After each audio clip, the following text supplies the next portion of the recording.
The million dollar question: how do entrepreneurs transition from self-employed to owning a business that turns a profit? My name is Chris Waters, and this podcast has the million dollar answer. Welcome to CEO Secrets. Guys, it's your host, Chris Waters. Welcome to CEO Secrets. I have a really special guest on today, Scott Durkin, the president and COO of Douglas Elliman, one of probably the most recognizable brands in the real estate industry across the United States. Scott, welcome to CEO Secrets. Thanks, Chris. It's good to be here. Well, let's get right into it. What did your career trajectory path look like to get into a leadership role at, probably one of the most well-known brands in the luxury real estate market? Well, it's interesting. I had a smaller career at Four Seasons Hotels, and a lot of people in real estate come from hospitality. So it was a nice segue from there. I got really lucky. I got my license in 1990. And soon after that, I almost bumped into Barbara Corcoran, and she pulled me under her wing for 26 years. So I had the best training as one could imagine. And she actually shared her office with me, and we had an amazing run. And then in 2016, I was recruited by Douglas Elliman, by Dottie Herman and Howard Lorber, and I came to the firm then. And so I had a great ground training from one of the best in the world, Barbara. That's pretty amazing. So what was your role with Barbara? Were you an agent or in a leadership or administrative leader? Right. At first I was an agent, and then went into, I was relocation director. Then I helped in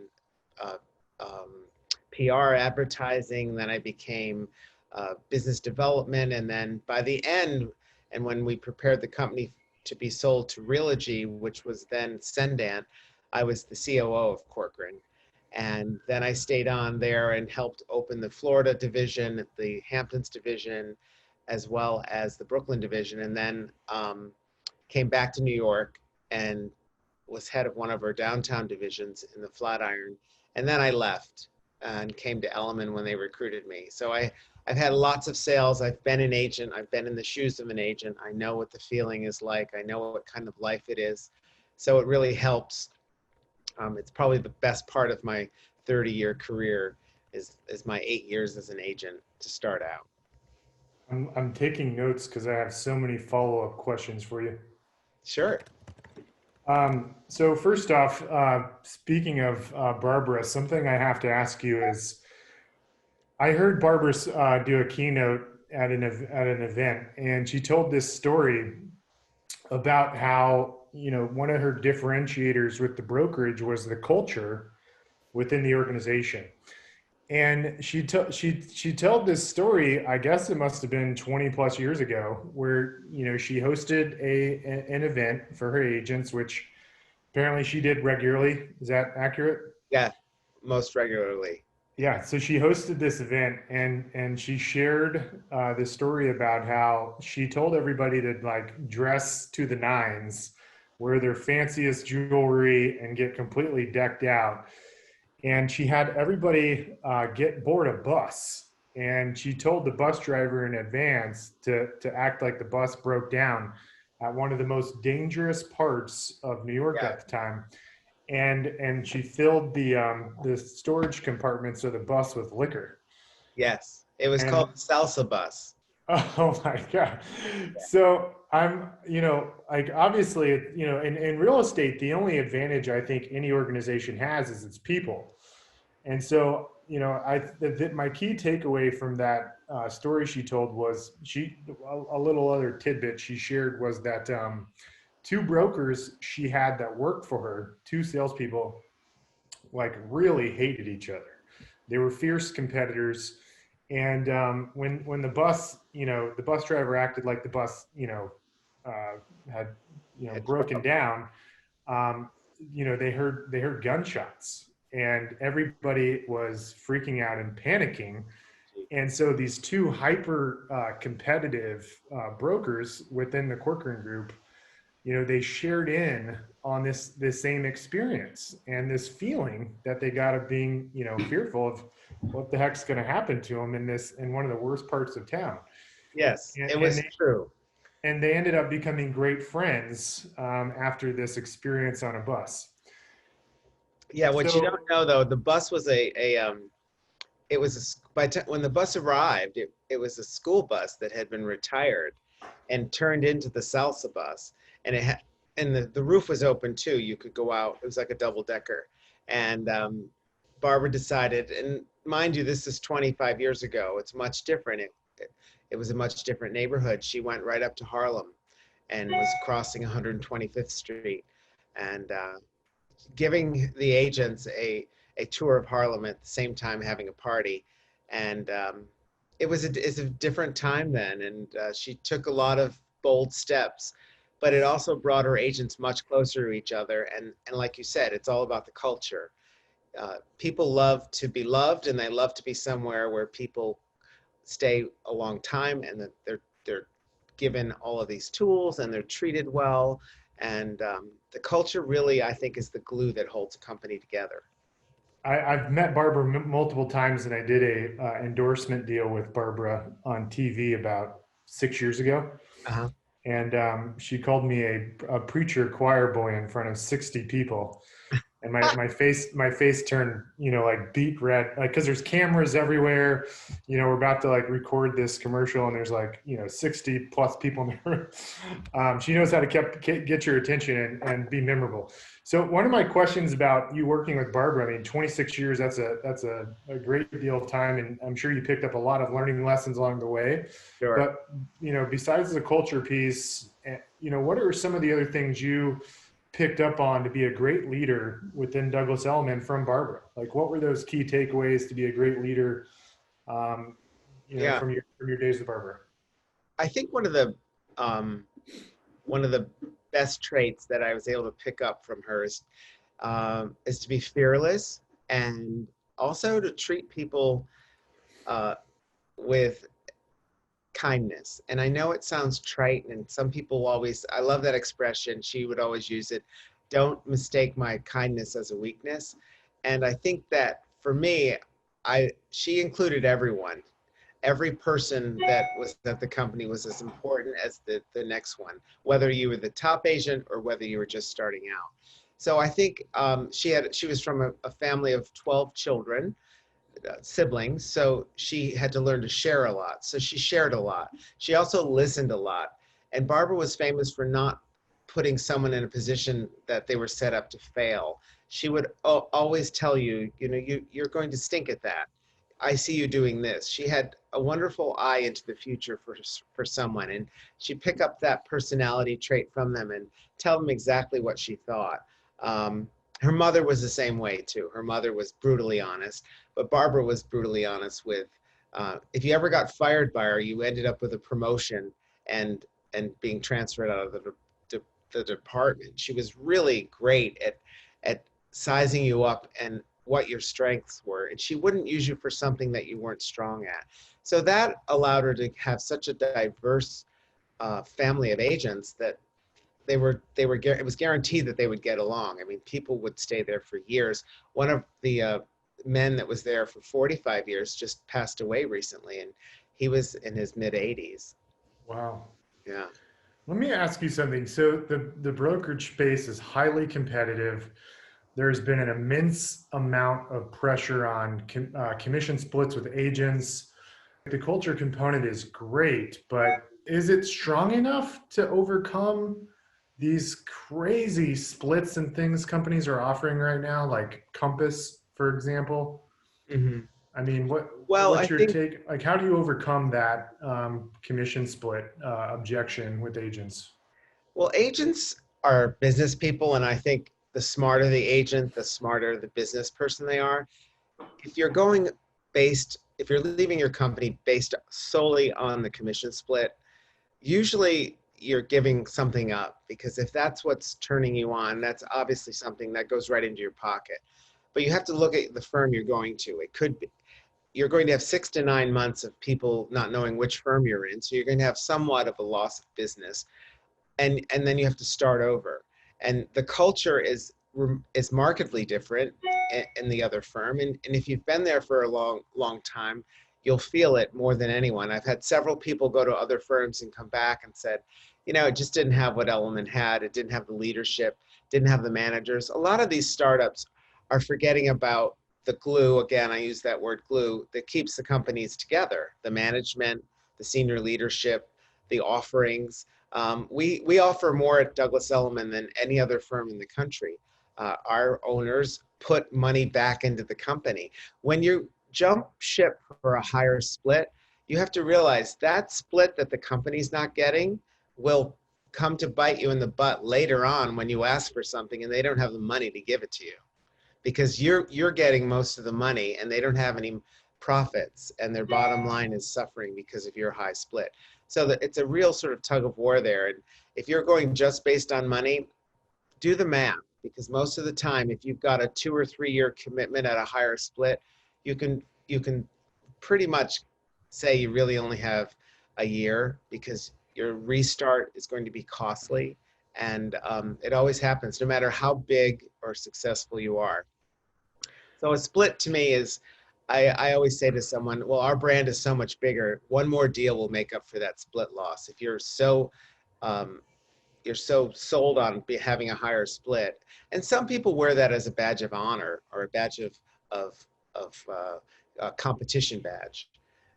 But you know, you can't go around just wanting a high commission, because you probably won't fit into the culture anyway that you're leaving. You probably never did fit in. Let me ask you something about differences between Corcoran Group and Douglas Elliman. What are the key things you have learned since becoming the president of Douglas Elliman that differentiate the two companies? Well, I think when I first started at Corcoran, it's very much like Douglas Elliman now, where you have the ownership, or the leadership and the ownership. Even though we're under a public company, we still feel like we're run by the original owners.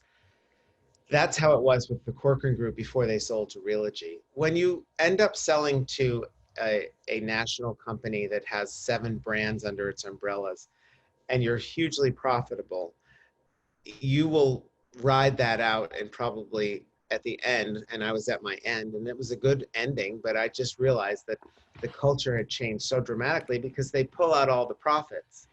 And you know, what made you special as a company no longer makes you special, because you no longer offer it. And you know, most of the agents walk around saying, oh, I remember this, I remember that, I miss this, I miss that. You know, you can't live in the past. But then again, you shouldn't come in and rip out the culture because you want to make another $100,000 or $200,000 a year in the bottom line. Mm-hmm. So I think Elliman is so much like Corcoran was in the 90s for me. And that's why I love it so much, because it's very entrepreneurial and everyone's treated that way. There's not a one size fits all. And that's what you have to realize when you run a big real estate company.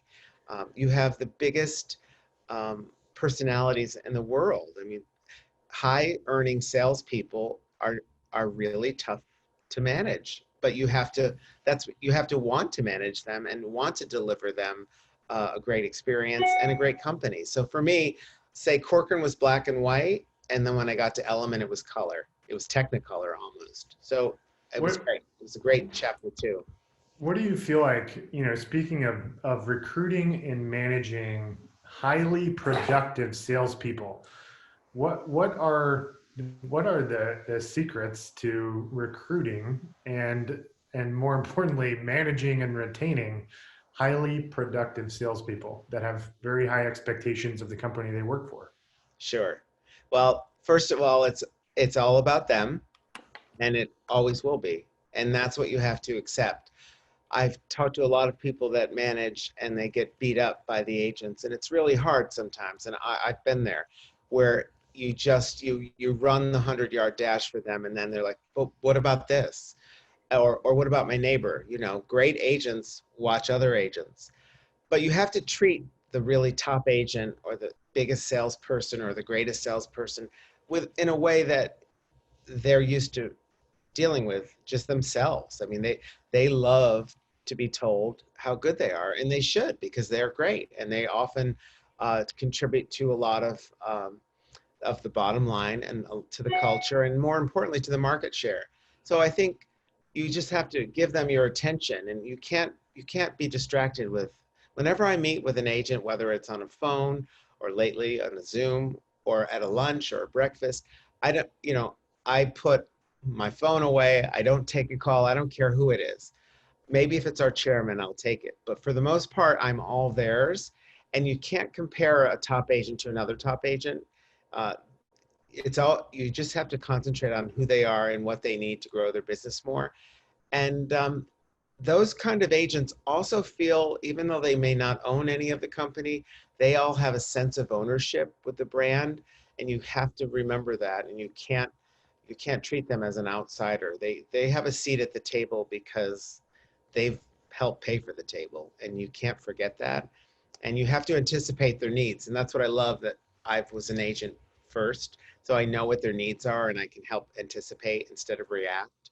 But it's very demanding, but you have to allot enough time, and you can never let them feel like you have something else that's more pressing. And it's not something I fake, it's just something that's how I plan. I would deal with someone like that because they deserve the time and they deserve the attention. How do A you lot of like? companies say, oh, they're a pain in the butt.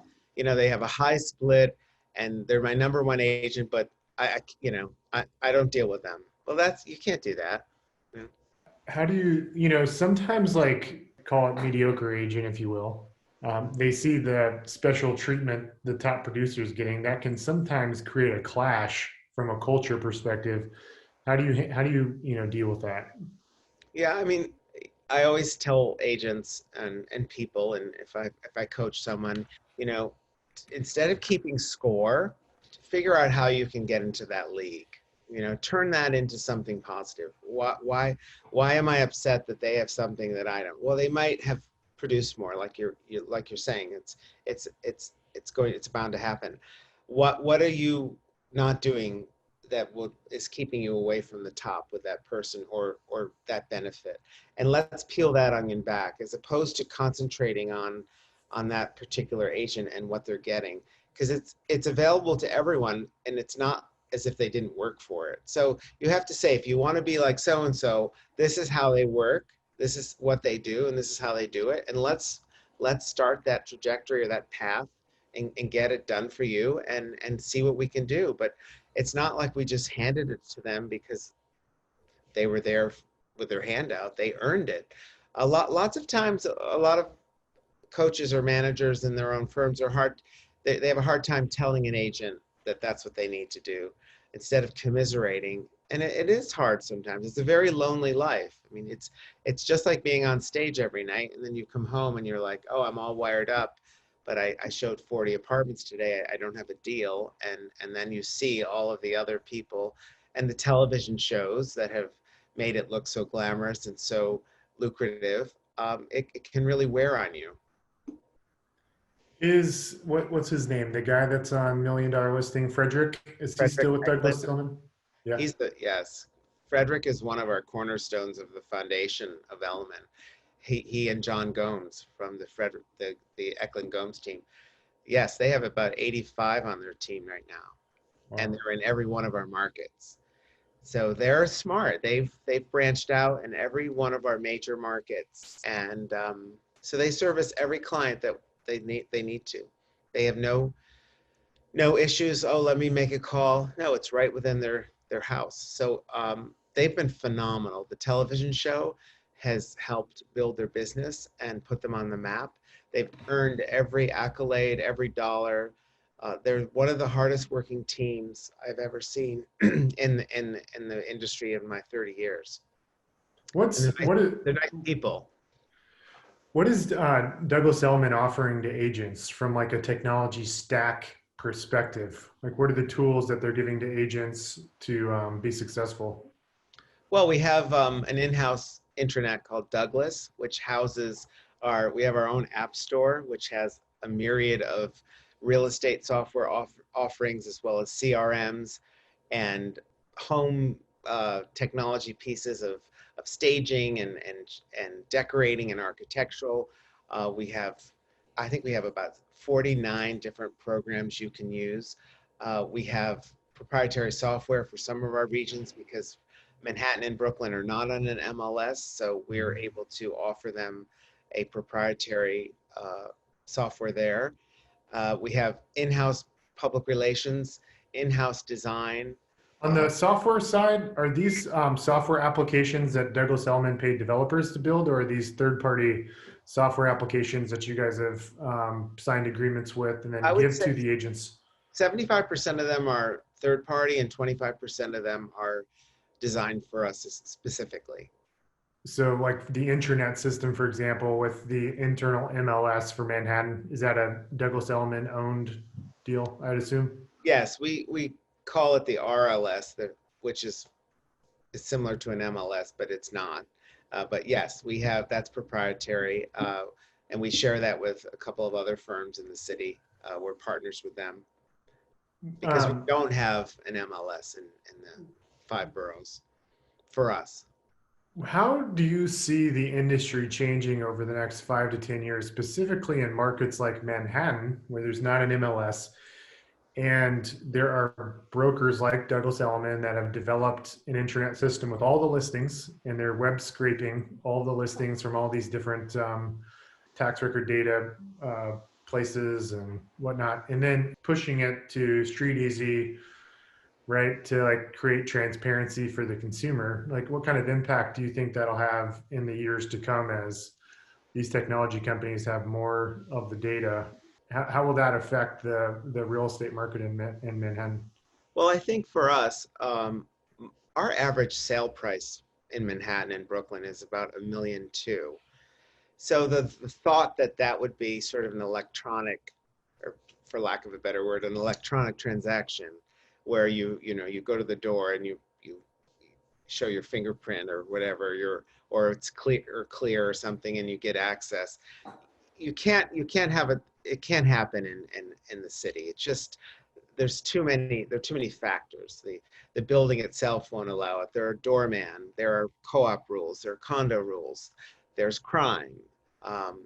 You have everything that's working against these prop tech companies where they think that they can take the place of the agent. So for us, we're very aware of this in terms of that they're out there, and we love to see what they have to offer. But many times I'd say 80% of them are in for a quick dollar, and they don't really know our industry. They don't really know that the basis of everything we do is based on relationships. And I think that's been forgotten. And so many times they just come into town and they're out in 18 months realizing that, oh, this is not going to work here. And it doesn't. I mean, these are big numbers we're dealing with. This is not something you can drive up to and input a code to get information on a home. You have to go through the agent. I think the prop tech companies have helped us work stronger in terms of, especially in the pandemic. We use things now. I mean, you probably know this. We thought the virtual tour was in the garbage. We threw that program away years ago because no one would click on a video for a virtual tour. Now it's the forefront of all of our listings now because of COVID, and people are not going into the homes. They don't want to go into the homes. The seller doesn't want them in there, and the buyer is reluctant. So the virtual tour now is the media piece that will get most of the eyeballs. And so we are taking complete advantage of that. That's the best way to sell the home right now. And so I think they're not here to make us go away. They're here to enhance how we do business and how we communicate. But ultimately, it's a relationship piece that you need to have that. You need to be face to face, or Let me throw a hypothesis at you. Sure. So let's say all of the data, coming soon listings, stuff off market that somebody would sell, all of that's readily available. Is it possible for a brokerage that is more lead generation driven versus referral based to be wildly successful because they're able to, for example, buy leads because the data is publicly available to consumers, and those companies that are, distributing those listings for consumers to see, that's how, that's how a lot of them make money. Sure. So do you think that could be a sustainable business model, even in a luxury market where it is typically referral driven? No, But I don't think, I mean, I think it works in a lot of markets without question. Um, I don't think it works in the luxury market for a couple of reasons. Number one, it takes moments for a luxury owner to know what's going on. And everyone, so if they got a lead generation, somehow they were, someone called them that they didn't know. Everyone that has a luxury property has an agent. They know an agent, they know someone. So they're most likely going to go with them. They have a relationship, they socialize with them. Most of the high-end agents socialize with their clients, and it's really 90% referral for a lot of them. They don't do cold calling, and there's some that do it, some that are just transactional based at the luxury end, but I would say for the most part, as I go back again to the relationship thing, it's all referral.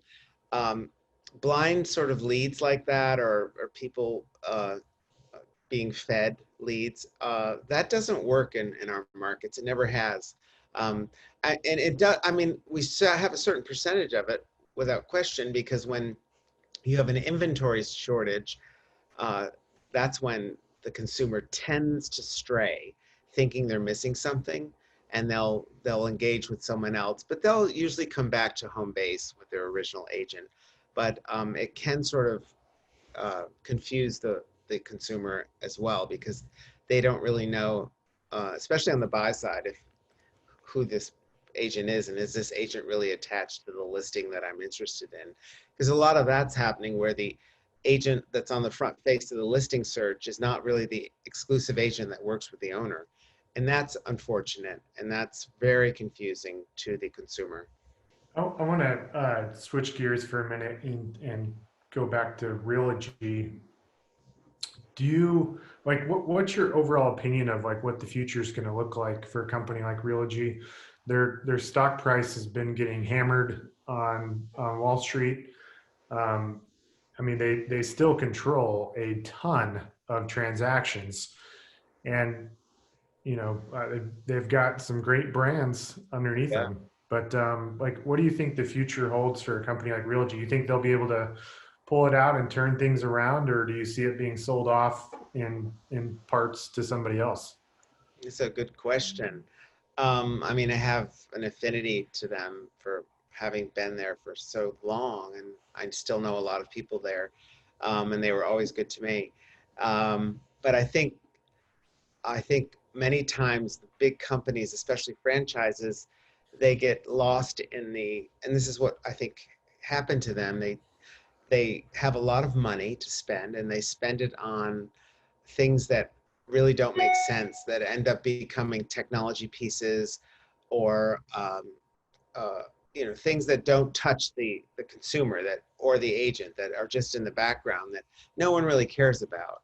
I remember that was really frustrating when I worked there. It's like, we don't need this sort of deal update on what's going on and with the mortgage broker and the title company. It was just sort of, it didn't make any sense. I think they've turned around and they've realized that the luxury agent is really important to their brands, especially with Sotheby's and Corcoran and Coldwell Banker Previews. And they're awakened, and they're coming back to the table. I hope it's not too late, but I think they'll be okay. I just think some of the brands won't be around anymore. It's just pointless. And it's hard collecting franchise fees in some areas when the market goes down, and you know um, the business might suffer. And also they let their brands compete with each other, which is interesting. So they think they'll get a piece of something by one or the other brand, or three brands in some markets. If you had to take a guess or had a crystal ball, which of the brands do you think fails in the years to come? Well, I'll just say brands that aren't relationship based. I think the brands that are out there pushing all of these bells and whistles for the agent in terms of CRMs and data sales and closings and all of this data we send out. If you're not going to concentrate on what makes an agent tick and what they need in their market, it's going to be hard. I think people tend to move around much more. Which brand are you referencing? It could be any brand. It could be, see, the brands are so different. You've got the Keller Williams and the XP brands, EXP, right? Yep. Right. Mm-hmm. I mean, we don't really deal with them in many of our markets, but they have that's a certain mindset that has to have the 90-10 or the platform where they're getting money on everyone they recruit. That's a different type of agent. And so in the luxury market, I think the agent has a different level of sophistication. So we have great brands. I think Sotheby's is a great brand. I've always said that they have and I'm stealing this from a colleague, but they have a machine to print money, but they don't know how to turn it on. And because they've really never grown. They've always stayed the size they are. Where Douglas Elliman, we've grown to be the second largest independent brand in the country.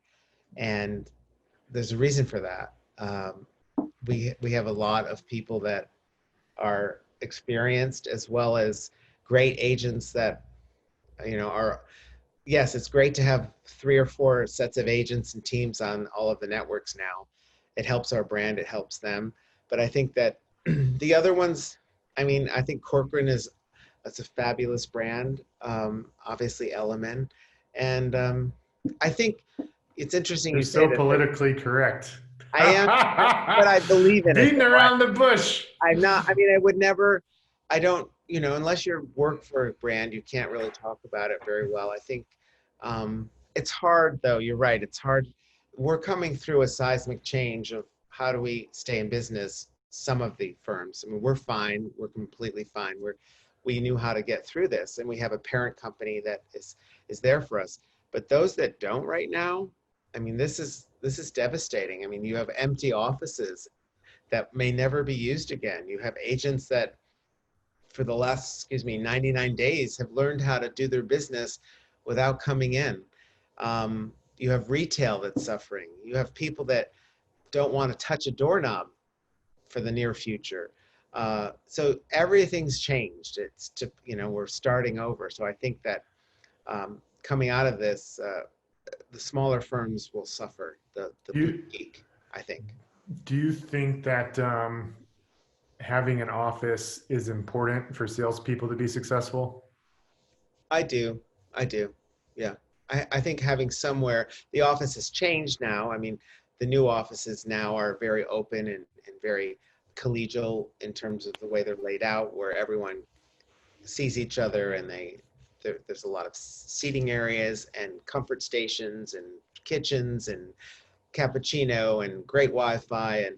And I think that's definitely the future. The 10,000 square foot office in these, with parking, people are not, those are gone.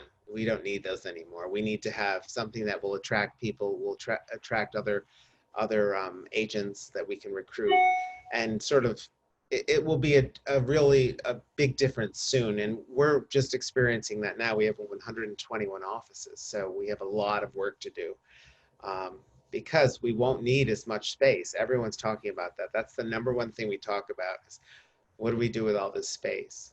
I have 2 questions on the expansion for you. Mm-hmm. Number one, what are you doing to help Douglas Elliman from a strategy perspective get to number 1? And my follow-up question is, from an expansion perspective, is you had mentioned when you were at the Corcoran Group under Barbara, you helped open up multiple offices in multiple markets. Mm-hmm. How did you go about finding the leaders to run those teams and groups? What were you looking for? What were the tactics to find them? Well, I'll answer the second one first. That particular period of time, we were fortunate that our parent company that had purchased Barbara's company, Sendan, had a big treasure trove of cash, and we acquired the firms. And that was the days of Bob Becker, who was a huge presence in our industry. So we bought them. But what was most important about the ones we bought, which were Paulette Koch and McCann Coiner Clark, that's in Palm Beach, and then in the Hamptons it was Alan Schneider and Cook Pony Farm and Dayton Halstead. The ones we bought were very similar to our DNA, so the actual roll-in was much easier, and we were very aware of how important their leadership was. So we had the comfort level of taking our time because there weren't any other players then that were buying up companies, real estate companies. So we were able to cherry pick everyone we needed. And they had, like I said, all of our DNA, and they had great leadership. And yes, once you do fold them in, there are synergies there that that come into play 18 months after you close, where you might not need so many leadership people. And lots of times, most of the leadership that's coming in are the owners, and they have an exit plan, and they're gone. Like Barbara was gone in 18 months when she sold the Corcoran Group, so that they have an exit plan. And so that it was easier to do than right now. So for now, in terms of growing, we're not looking for bricks and mortar. For instance, we just opened in Nantucket, Martha's Vineyard, and Cape Cod. And we don't have bricks and mortar in either of those. We have agents that are duly licensed in Florida, Massachusetts, and New York. And we have a couple of agents that spend the summers in the Vineyard or Nantucket or the Cape, and we're there. You don't have to sort of have a shingle out anymore on the street, because a lot of the great agents and the companies that support these luxury agents, you become the advisor to them, and they love you so much, they'll want you to sell their first, second, third, and fourth home, and they'll expect you to go around the country and provide those services. So that's how we grew our business. We followed our clients. So we're in Aspen, we're in Beverly Hills, we're in Houston, we're in Palm Beach, we're in Miami, New York, Brooklyn, Boston, Scarsdale, Greenwich, Connecticut. It's sort of like we've got them covered for the first, second, and third home. And so that's how we grow. And now the new growing plan is get licensed. We don't need, a $10,000 a month store on Main Street. It's just a waste of money. And people look at it now. The last thing you're going to do is walk into a real estate store these days, because when people are out shopping, they're out for food or fashion or something they need. They don't walk into the real estate stores anymore. They just don't. And everyone does that in the evening online or throughout the day. Scott, this has been great. We're going to have to schedule another interview. I've got some more questions about, some of your greatest ahas from the struggles of M&A. Sure. And then, like, from a luxury perspective, like, what are the mediums from a branding perspective to build the brand equity, from the corporate perspective to help support the agents? So anyways, we're going to have to do this again. Scott, I really appreciate you being on CEO Secrets. You have a wealth of knowledge, and I can't believe I've never met you before. Same here. I can't wait to be back on. Yeah, and then hopefully maybe we'll, if they start doing conferences and conventions again, maybe we'll see each other in New York at Inman in January. Yeah, this has been great, Scott. Thank you so much for your time. I'd love to come back. Thanks, Chris. So for everybody tuning into this episode, you can always check this out on iTunes or on YouTube. Be sure to hit the subscribe button. We always have super impressive guests. I mean, these are people at the top of their game within their respective industry that have a vast amount of experience and knowledge. So as Damon John from Shark Tank says, pioneers get slaughtered and settlers prosper. So let's all learn from all of the people that have come before us and build a strong foundation. Thanks for tuning in. Bye, everybody.